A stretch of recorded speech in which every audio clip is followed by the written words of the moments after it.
Ngayon na nila ako mag-vlog ulit. Ilang buwan tayong hindi nakapag-vlog. Kasi na hindi tayo nakapag-upload. Kasi may ginagawa ako. Ito yung ating anohan dito. Because sa inyo, pinakita ko paano ko siyang gawin. Yung itong burial natin. Ngayon nga natin, papakita ko sa inyo paano ko siya lalagyan ng green dito sa gitna. Yan.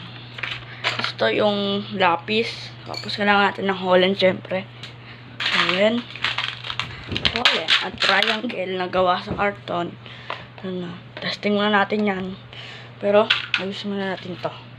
Pero patesting natin yung gawa natin. Ayusin ko lang. 1, 2, 3, go!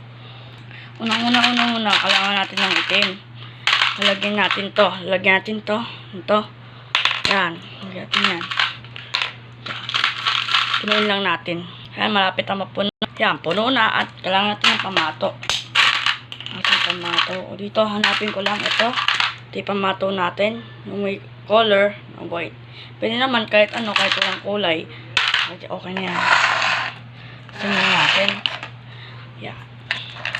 Una muna. Anuin natin to. Alisin natin to. O, yan. Saktong triangle. Tapos ito, tamaan natin yan. Gamit itong stick. Hindi ko kaya kasi nakaano nga tayo. Yun, ganun. Tapos nahulog. Bawal yun. At ganyan o. Kahit mapunta lang sa bilog, pwede na yun. Oh, shoot. Akin ito.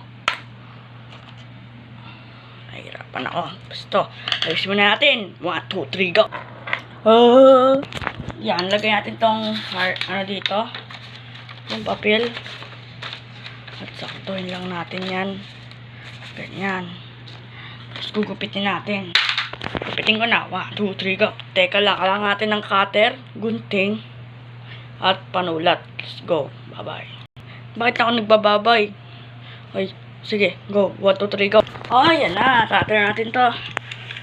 Hirapan ako gumawa. Pero, anuhin ko na. Explain ko na sa'yo. Mga bata, huwag kayong magpapa gamit ng cutter.